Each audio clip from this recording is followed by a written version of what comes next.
मलाकी अध्याय 2 भ्रष्ट याजक। फर्स्ट, अब हे याजकों, यह आज्ञा तुम्हारे लिए है। अर्थ, यह वचन सीधे उन लोगों से है जो परमेश्वर की सेवा में है। याजक, अगुवे, शिक्षक, नए नियम में हर विश्वासी, राजसी, याजक। 1 पत्रस 2:9 कहा गया है, अतः यह आज्ञा हर मसीह के लिए भी है जो मसीह का प्रतिनिधि बनकर संसार में जीता है। सेकेंड, यदि तुम इसे ना सुनो और मन लगाकर मेरे नाम का आदर ना करो, तो सेनाओं का यहोवा यह कहता है कि मैं तुमको श्राप दूंगा, और जो वस्तुएं मेरी आशीष से तुम्हें मिली है उन पर मेरा श्राप पड़ेगा। वरन तुम जो मन नहीं लगाते हो, इस कारण मेरा श्राप उन पर पड़ चुका है। अर्थ, परमेश्वर केवल कर्मकांड या बाहरी सेवा नहीं चाहता, वह हृदय का आदर चाहता है। नए नियम में यीशु ने कहा, यह लोग होठों से तो तेरा आदर करते हैं, पर उनका हृदय मुझसे दूर है। मत्ती 15:8। श्राप का अर्थ, आत्मिक सूखापन, फलहीनता और उपस्थिति की कमी। जब हम उसकी उपासना में मन नहीं लगाते। थर्ड, देखो मैं तुम्हारे कारण तुम्हारे वंश को झिड़कूंगा और तुम्हारे मुंह पर तुम्हारे पर्वों के यज्ञ पशुओं का मैल फैलाऊंगा, और उसके संग तुम भी उठाकर फेंक दिए जाओगे। अर्थ, यह बहुत कठोर प्रतीक है जो दिखाता है कि जब हमारी भक्ति दूषित होती है तो परमेश्वर उसे अस्वीकार करता है। नए नियम में पौलुस कहता है कि यदि हम शरीर के कामों को करते हैं तो आत्मा से दूर हो जाते हैं। गलातियों 5:19 से 21 तक। परमेश्वर हमारी परछाई नहीं चाहता, वह सच्चा समर्पण चाहता है। फोर्थ, जब तुम जानोगे कि मैंने तुमको यह आज्ञा इसीलिए दी है कि लेवी के साथ मेरी बंधी हुई वाचा बनी रहे। सेनाओं के यहोवा का यही वचन है। फिफ्थ, मेरी जो वाचा उसके साथ बंधी थी वह जीवन और शांति की थी, और मैंने यह इसीलिए उसको दिया कि वह भय मानता रहे, और उसने मेरा भय मान भी लिया और मेरे नाम से अत्यंत भय खाता था। सिक्स्थ, उसको मेरी सच्ची शिक्षा कंठस्थ थी और उसके मुंह से कुटिल बात ना निकलती थी। वह शांति और सीधाई से मेरे संग संग चलता था और बहुतों को अधर्म से लौटा ले आया था। अर्थ, लेवी की वाचा सेवा, जीवन और शांति की थी। यह वाचा याजकों के लिए एक जीवन शैली का आदान प्रदान थी। नए नियम में यह यीशु मसीह में पूर्ण होती है जो हमारा महान याजक है। इब्रानियों 4:14, जैसे लेवी को भय और सच्चाई से चलना था, वैसे ही यीशु ने भी पाप के बिना परमेश्वर के भय में चलकर आदर्श स्थापित किया।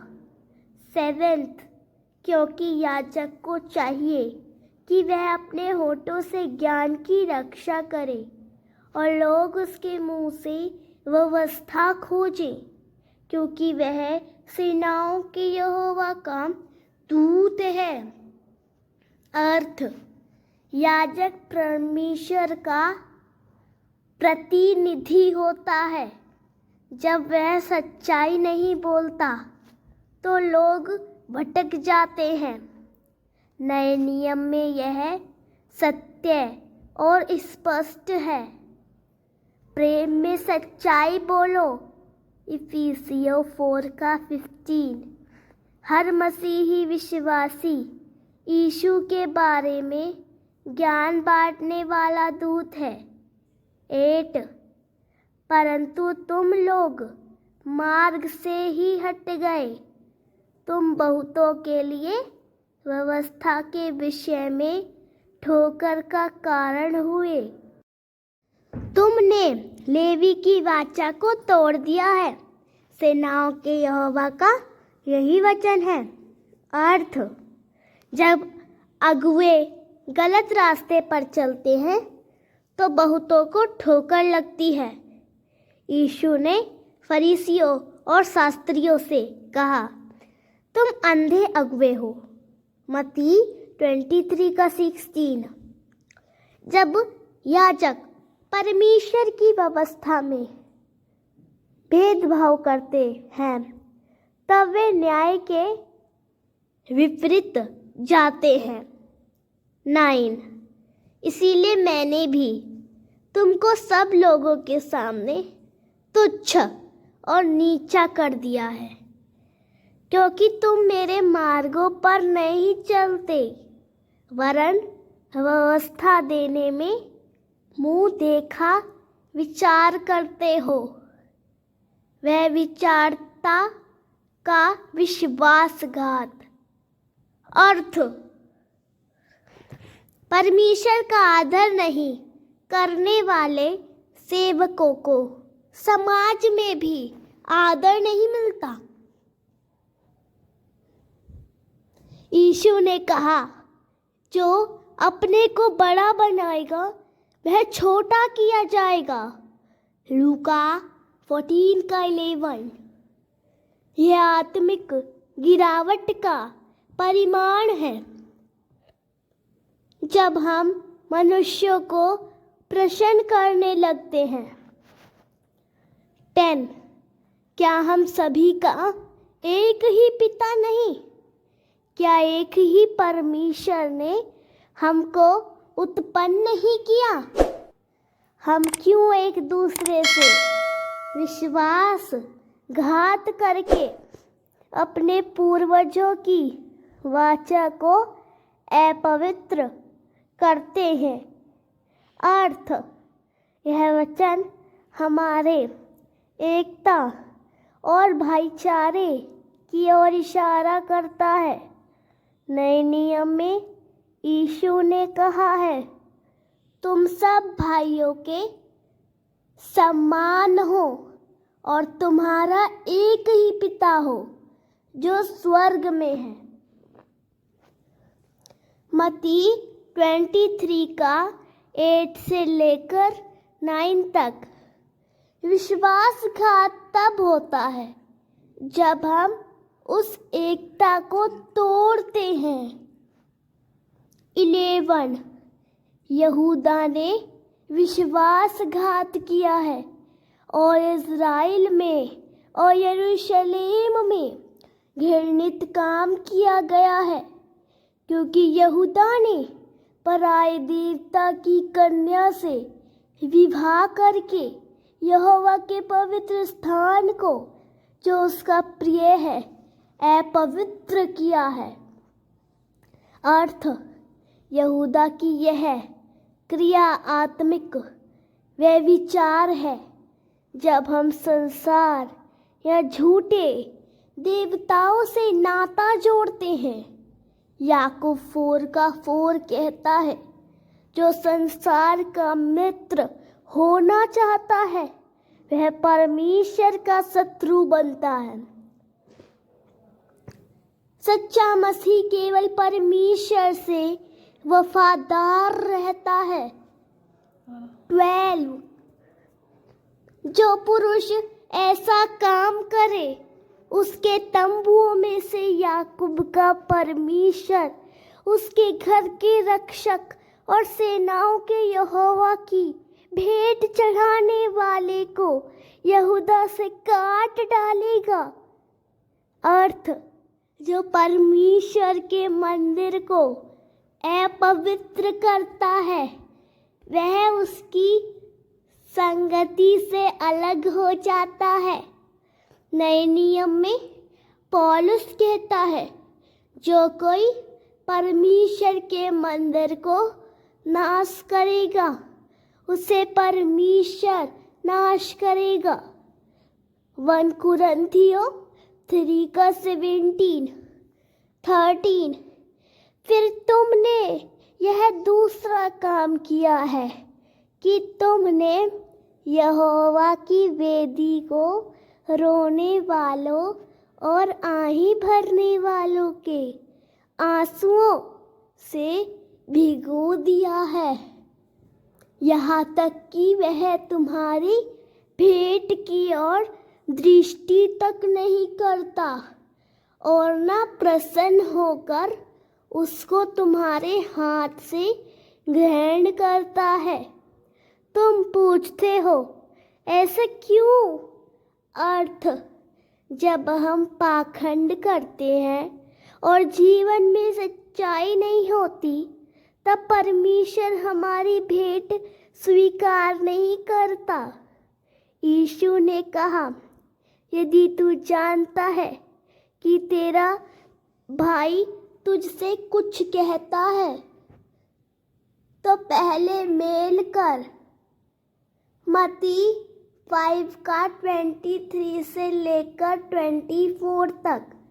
वफादारी और मेल मिलाप के बिना भेंट व्यर्थ है। 14 इसीलिए क्योंकि यहोवा तेरे और तेरे उस जवानी की संगिनी और ब्याही हुई स्त्री के बीच साक्षी हुआ था जिससे तूने विश्वासघात किया है। अर्थ विवाह एक आत्मिक वाचा है, न केवल सामाजिक अनुबंध। नए नियम में यह विवाह मसीह और कलीसिया के संबंध का प्रतीक है। इफिसियों 5:25 से लेकर 32 तक। जो पत्नी से विश्वासघात करता है वह इस आत्मिक छवि को नष्ट करता है। 15 क्या उसने एक ही को नहीं बनाया जबकि और आत्माएं उसके पास थीं? और एक ही को क्यों बनाया? इसीलिए कि वह परमेश्वर के योग्य संतान चाहता है। इसीलिए तुम अपनी आत्मा के विषय में चौकस रहो और तुम में से कोई अपनी जवानी की स्त्री से विश्वासघात ना करे। अर्थ परमेश्वर चाहता है कि विवाह में से धर्मी संतान उत्पन्न हो, न केवल शारीरिक रूप से बल्कि आत्मिक रूप से। विश्वासियों को अपनी संतान को परमेश्वर की शिक्षा में पालना है। इफिसियों 6:4 विश्वासघात उस उद्देश्य को नष्ट करता है। 16 क्योंकि इस्राएल का परमेश्वर यहोवा यह कहता है, मैं स्त्री त्याग से घृणा करता हूँ और उससे भी जो अपने वस्त्र को उपद्रव से ढांपता है। इसीलिए तुम अपनी आत्मा के विषय में चौकस रहो और विश्वासघात मत करो। सेनाओं के यहोवा का यही वचन है। अर्थ यह वचन परमेश्वर के हृदय को प्रकट करता है। वह विश्वासघात को सहन नहीं करता। नए नियम में यीशु ने कहा, जो अपनी पत्नी को छोड़कर और किसी से ब्याह करता है वह भी चार करता है। मत्ती 19:9। विवाह में स्थिरता और प्रेम आत्मिक साक्षी है। 17 तुम लोगों ने अपनी बातों से यहोवा को थका दिया है, तो भी पूछते हो, हमने किस बात में उसे थका दिया? इसमें कि तुम कहते हो, जो कोई बुरा करता है वह यहोवा की दृष्टि में अच्छा लगता है और वह ऐसे लोगों से प्रसन्न रहता है।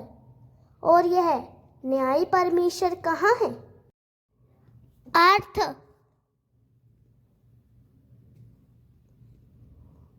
यह उस पीढ़ी का वर्णन है जो पाप को सामान्य मानती है और न्याय के अभाव में परमेश्वर पर प्रश्न उठाती है। 2 तीमुथियुस 4:3 कहता है, लोग ऐसे उपदेशक चाहेंगे जो उनकी मनचाही बातें कहे। न्याय और पवित्रता को नकारने वाली पीढ़ी आत्मिक अंधकार में भटकती है। आमीन। प्रभु इन वचन के द्वारा सभी को आशीष करे। आप सभी को जय मसीह की।